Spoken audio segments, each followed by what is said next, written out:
Bonjour, c'est Aurélie. Je te retrouve aujourd'hui pour te parler d'une thématique qui va probablement te parler, c'est la thématique du poids. Alors aujourd'hui, on va voir la thématique du poids sous un angle psychogénéalogique. Tu vas voir que ça diffère un peu de comment on parle du poids de manière habituelle, parce que oui, en effet, souvent on va travailler sur notre poids en faisant des régimes ou en faisant du sport ou ce genre de choses.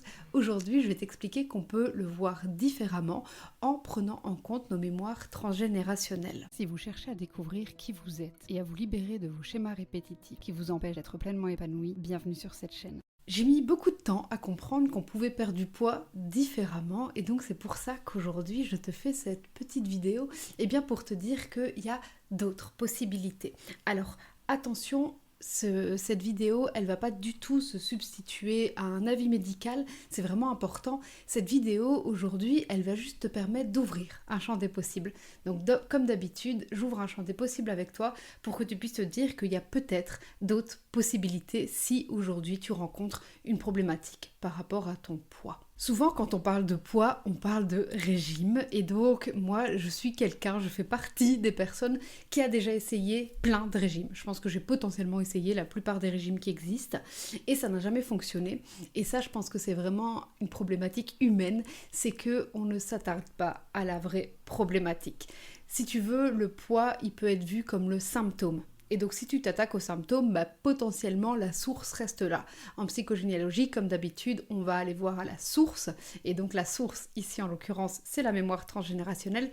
Et à partir du moment où on peut se libérer de la mémoire transgénérationnelle, alors ensuite, tu peux bosser sur ton poids. Souvent, on bosse sur le poids, mais on bosse pas sur la problématique de départ, et donc ça peut créer notamment ce qu'on appelle l'effet yo-yo, c'est-à-dire qu'on va perdre sur le moment, mais on va tout reprendre juste après, parce qu'on ne s'est pas attaqué au vrai problème. Donc là, tu vas voir qu'aujourd'hui, je vais te proposer plusieurs mémoires transgénérationnelles, parce qu'il en existe plein qui sont liées au poids. Alors je peux pas toutes te les faire, mais je vais vraiment essayer d'être large un maximum pour que tu puisses voir si c'est quelque chose auquel tu peux t'identifier, pour voir si c'est quelque chose qui résonne avec toi. Et puis en fonction de ça, on verra comment on peut y remédier, bien entendu. Alors, j'ai bien conscience que le poids, de manière générale, reste un sujet tabou, un sujet sensible. Donc aujourd'hui, je te rappelle qu'on va bien voir des hypothèses, qu'il n'est pas du tout question de faire des prédictions ou te dire c'est ça et pas autrement.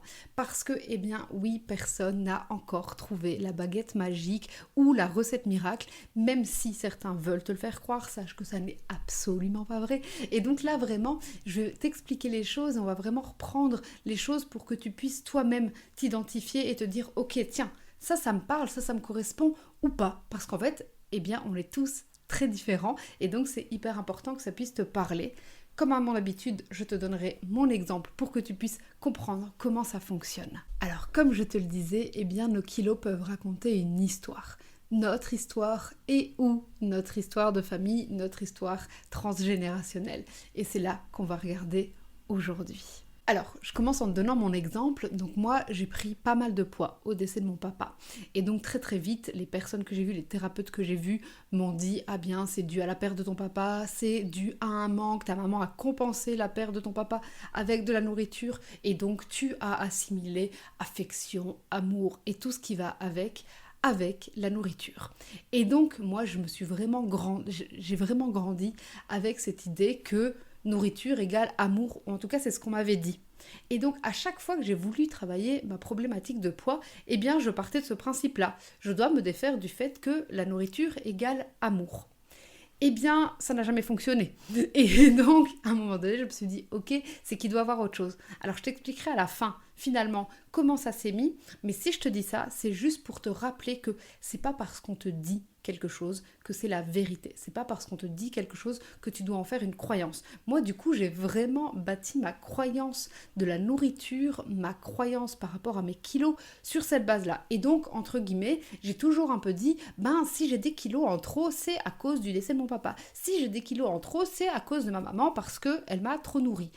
Ok, en fait, reprenons nos responsabilités, c'était pas du tout le cas, c'était ma propre responsabilité, c'était à moi d'aller voir ce que ça jouait derrière, et donc ça, toujours important de te dire, c'est pas parce qu'on te l'a dit que c'est la vérité et on va toujours revenir à soi et ne pas reporter la responsabilité sur les autres. Donc voilà, ça c'est dit et on reviendra à mon histoire à la fin de cette vidéo pour que tu vois un peu c'est quoi l'évolution et comment ça peut fonctionner. Concrètement, on fait comment? Eh bien, on travaille sur 3 niveaux en psychogénéalogie quand il s'agit du poids. Le premier niveau, ça se situe de nous à nous, de notre histoire à nous. Donc ça veut dire c'est ce qu'on a vécu par rapport à ça. Donc quelle est notre histoire par rapport au poids? Ça c'est vraiment quelque chose qu'on ne fait pas souvent, mais c'est de revenir en arrière et de se dire ok, qu'est-ce qui fait que j'ai cette relation-là, en fait, à la nourriture, au poids, à mes kilos, à mon corps? Et donc, on va vraiment refaire notre propre histoire par rapport à ça. Ça, c'est la première chose. Et cette première chose, elle doit vraiment être mise en lien avec l'histoire de la société. Il faut savoir qu'on a grandi dans une société qui a évolué depuis, mais qui prônait quand même un corps physique sportif, même si aujourd'hui on est beaucoup dans le body positif, ça n'empêche que quand on était plus jeune, eh bien on n'a pas forcément été marqué par ça en termes de société. Et donc quelle est l'image que la société nous a donnée par rapport à notre corps, par rapport au poids? C'est aussi important de le prendre en compte parce que ça va venir rentrer en résonance avec nos croyances, avec ce qu'on pense par rapport à notre corps, par rapport à nos kilos. Et donc c'est vraiment important de refaire cette histoire, de refaire cette manière qu'on a de penser à notre corps et à nos kilos. Alors je sais pas toi, mais moi quand j'étais petite notamment, on disait ne mange pas trop, il faut rester mince et belle pour trouver un homme. Mais par contre on allait dire aux garçons mange beaucoup pour être fort. Alors cherchez l'erreur, mais moi j'ai grandi avec ça et donc c'est vraiment quelque chose qui a forgé ma relation à la nourriture par exemple. Et donc on est dans une société quantitative. Donc ça veut dire qu'aujourd'hui on compte nos calories, on va dire ça c'est bon, ça c'est pas bon, ça c'est bien, ça c'est pas bien, ah tiens ça, tel Nutri-Score, ça ceci, ça cela. Et donc on est vraiment dans une société où on va compter. Alors qu'il faut savoir que si on en revient à nos ancêtres, eh bien nos ancêtres ce qui comptait c'était la survie. Et donc avoir à manger c'était plus que suffisant, on n'en était pas à se dire oh tiens ça c'est peut-être mieux qu'autre chose, etc. etc. Je dis pas que c'est pas bien, ça fait partie de l'évolution de la société, je dis juste que quand on en revient aux bases, quand on en revient à l'essentiel c'est d'avoir de la nourriture, c'est d'avoir de quoi se nourrir. Et donc la nourriture c'est un besoin de base, se nourrir pardon, c'est un besoin de base et donc il faut aussi revenir à ça. Il n'est pas question de faire des diètes restrictives parce qu'en fait notre cerveau ne va pas comprendre. Notre cerveau n'est pas du tout programmé pour ne pas manger. Au contraire, notre cerveau, il est programmé pour manger, pour pouvoir survivre, pour pouvoir vivre et pour pouvoir réaliser des choses. Et donc ça, c'est vraiment un point qui est très important selon moi, c'est de te dire que la restriction, le jeûne, alors à nouveau, je ne fais pas de critique ou de jugement sur les possibilités de jeûne parce que c'est prouvé que c'est bon pour la santé de faire des jeûnes, mais ça doit être encadré et ça doit être fait correctement. Donc toujours revenir à l'essentiel des choses. Et l'essentiel des choses, c'est que nous sommes des êtres humains et qu'on est fait pour se nourrir. Et après, il y a toute l'évolution qu'il y a derrière, il y a toutes nos croyances derrière qui font qu'aujourd'hui, on peut avoir certains blocages par rapport à la nourriture. Et donc concrètement, ça revient toujours à la dualité entre quantité et qualité, entre estime de soi et confiance en soi. Je te renvoie à nouveau à la vidéo sur confiance et estime pour que tu puisses comprendre la différence, mais on est vraiment là. Donc, le premier point que je te propose de faire, c'est vraiment refaire ton histoire par rapport à toi, ton histoire par rapport à la nourriture, tes croyances, les injonctions que tu as reçues par rapport à ça dans ta famille ou dans la société. Ça, c'est le premier aspect.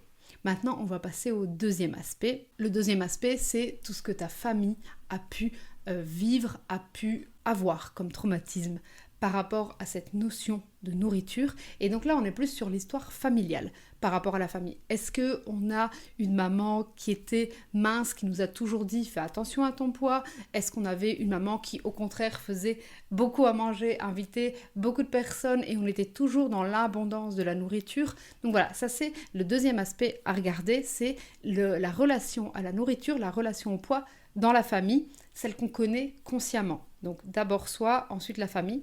Et puis, eh bien, le troisième niveau, tu t'en doutes, c'est le niveau de la psychogénéalogie, c'est au niveau transgénérationnel. Et donc ça, on est bien dans la partie inconsciente, on est bien sur des mémoires transgénérationnelles qui sont inconsciente et c'est là où tu vas vraiment pouvoir venir te connecter à toi, venir te dire tiens, ça me parle ou pas, tiens, ça résonne ou pas par rapport à des comportements que tu as aujourd'hui. Donc on part toujours de ce qui se passe aujourd'hui pour pouvoir remonter. Donc il n'est pas du tout question de faire des hypothèses de peut-être que... Non, ça vient toujours de quelque part. Si ça ne te parle pas, tu n'es pas concerné, tout simplement. Peut-être que ça ne te parle pas aujourd'hui, que ça te parlera plus tard.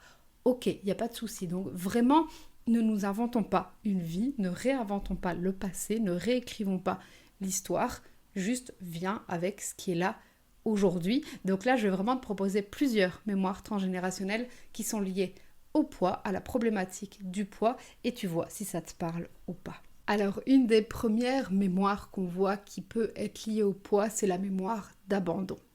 Pourquoi ? Parce que la mémoire d'abandon va venir nous dire que si on se fait abandonner, potentiellement, on peut mourir. Or, nous, tout ce qu'on veut, c'est justement éviter la mort. Et donc, si on se retrouve seul et sans rien, sans clan, eh bien, on veut avoir suffisamment de réserve pour pouvoir survivre si on se retrouve seul. Donc ça, c'est une des premières mémoires, c'est que pour les personnes qui ont une blessure d'abandon, ça peut vraiment venir jouer là-dessus. Vous verrez, moi je cumule plein de mémoires, donc j'étais en plein dedans, mais vraiment moi je suis quelqu'un qui suis abandonnique et effectivement j'ai cette mémoire-là d'abandon. Donc première chose, et qui vous voyez déjà n'est pas lié au fait que mon papa soit décédé. J'étais abandonnique avant que mon papa décède.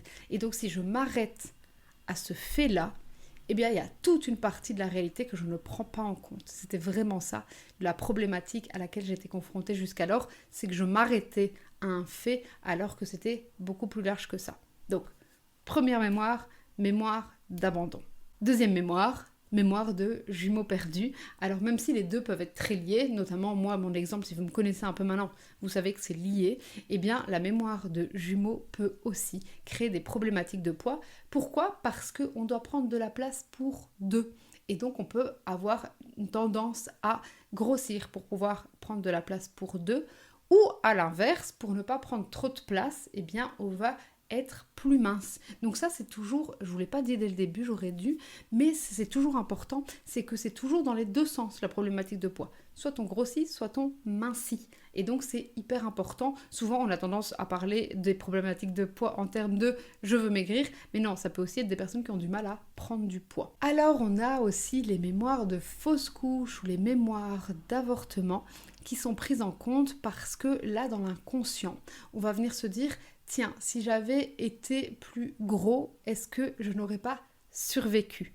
Et donc, à nouveau, dans la mémoire, on doit avoir du poids pour pouvoir survivre. Donc, mémoire de fausse couche, mémoire d'avortement. Alors, si on va un peu plus loin, on peut même aller du coup sur des mémoires de faiseuse d'ange. C'est aussi potentiellement une mémoire qui peut jouer là-dessus. Après, il faut voir, parce que c'est pas parce qu'on a cette mémoire-là que automatiquement elle va venir se jouer sur le poids, ça je pense que tu l'auras compris, c'est toujours très personnel. Donc là je te fais vraiment un panel de mémoires possibles et tu vois si ça résonne. Alors on peut avoir des mémoires de noyade.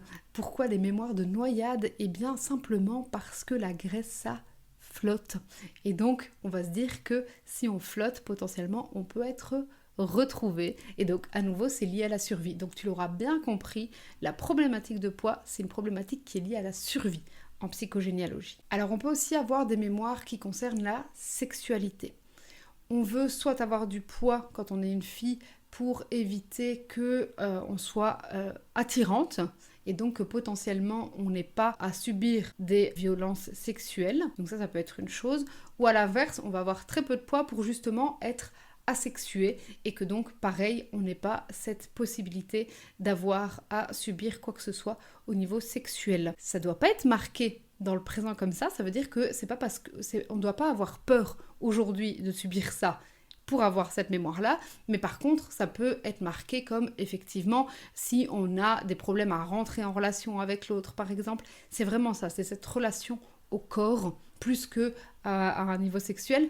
Mais les deux sont intimement liés, comme tu peux le comprendre, je pense. Et puis, bien, je vais finir avec la mémoire de famine. Et donc, oui, si notre famille a vécu la guerre, par exemple, eh bien oui, on peut avoir une mémoire de famine. Des gens qui ont eu, qui sont morts de faim, eh bien ça peut nous créer des problématiques de poids aujourd'hui. Ça peut se marquer avec des personnes qui par exemple font beaucoup de réserves. Donc les frigos sont toujours pleins, on peut toujours débarquer à n'importe quelle heure, il y aura toujours à manger pour tout le monde. Ça peut vraiment se marquer comme ça. Donc ça peut être des personnes qui sont fort rondes parce qu'on veut être sûr de ne pas tomber dans des cas de famine. Alors c'est pas forcément la première mémoire à laquelle je pense, parce que souvent les mémoires et nos ancêtres sont un peu des petits comiques, et donc si on a une mémoire de famine, ça va pas forcément se marquer au niveau du poids, mais je le dis quand même parce que parfois ça existe. Alors voilà, je viens de te donner plein de mémoires transgénérationnelles possibles. Il en existe encore plein d'autres, mais je passerai des heures à te les raconter. Il faut vraiment revenir à toi pour pouvoir aller plus loin. Ce qui me vient là par exemple, c'est que moi par exemple, une des mémoires qui bloquait beaucoup par rapport au poids, c'est une mémoire de prostitution. Donc tu vois, a priori, ça n'a rien à voir. Et pour autant, pour moi, ça a vraiment joué un grand rôle par rapport à ma relation au poids. Donc voilà, tu vois que ça peut vraiment partir dans tous les sens, mais donc reviens à toi.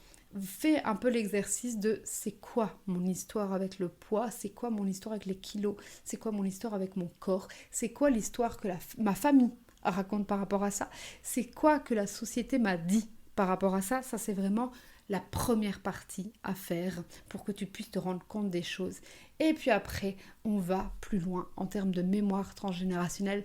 Tiens, il y a potentiellement certaines mémoires que je viens de te dire qui t'ont parlé. Et si c'est pas le cas, eh bien, on peut aller plus loin ensemble pour aller détricoter les choses pour pouvoir se libérer. Puisque c'est vraiment ça, l'idée finale, c'est de pouvoir te libérer de cette problématique de poids. Alors, je t'avais dit, avant de clôturer, qu'on en reviendrait à mon histoire. Eh bien, c'est ça. C'est vraiment cette mémoire de prostitution qui, pour moi, a fait débloquer les choses. Alors, bien sûr, c'est un peu comme un oignon, hein. On doit retirer les couches et donc il a fallu un peu de temps. Pour retirer les couches, il n'y a pas de baguette magique, mais c'est vraiment comme ça que ça se passe. Donc je t'ai vraiment donné les étapes clés. Maintenant, je voudrais quand même te donner un dernier tips, une dernière astuce qui est vraiment pour moi essentielle. C'est que tant que faire se peut, il est important, il est essentiel que tu puisses t'aimer tel que tu es. Alors je sais que c'est potentiellement le truc le plus compliqué qu'on puisse demander à quelqu'un. C'est de s'aimer déjà et de s'aimer tel qu'on est, surtout quand on a une problématique qui est liée au poids, qui est liée au kilo. Et pour autant, ça fait vraiment partie pour moi des essentiels, comme je te l'ai dit, par rapport aux étapes. C'est vraiment ça, c'est de se dire, ok, en fait, si on a notre corps tel qu'il est, il nous permet des choses, il nous a permis des choses, il nous transmet aussi pas mal de messages. Et donc, c'est de pouvoir le remercier. Pour ça, souvent, on est dur avec lui. Et donc, c'est d'abord pouvoir se reconnecter à ça, pouvoir le remercier.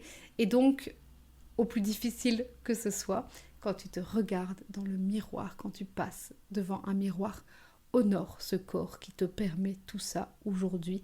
Remercie-le tant que possible. Si tu t'es reconnu dans quelques exemples, si tu veux aller plus loin, comme d'habitude, je te mets en description tous les liens pour que tu puisses me contacter, pour qu'on puisse en discuter directement. N'hésite pas non plus à me mettre en commentaire si tu as des questions ou si, tiens, tu t'es senti appelé par une mémoire en particulier. Ça m'intéresse de savoir, tiens, est-ce qu'il y a déjà des mémoires qui t'appellent directement? Si tu as aimé cet épisode, eh bien, like-le, partage-le, mets-moi un commentaire, ça me fait toujours plaisir et c'est important qu'on puisse du coup le partager un maximum pour qu'un maximum de personnes puissent avoir accès à toutes ces informations-là. Je te dis à très vite dans une prochaine vidéo et d'ici là, je te souhaite de t'aimer tel que tu es.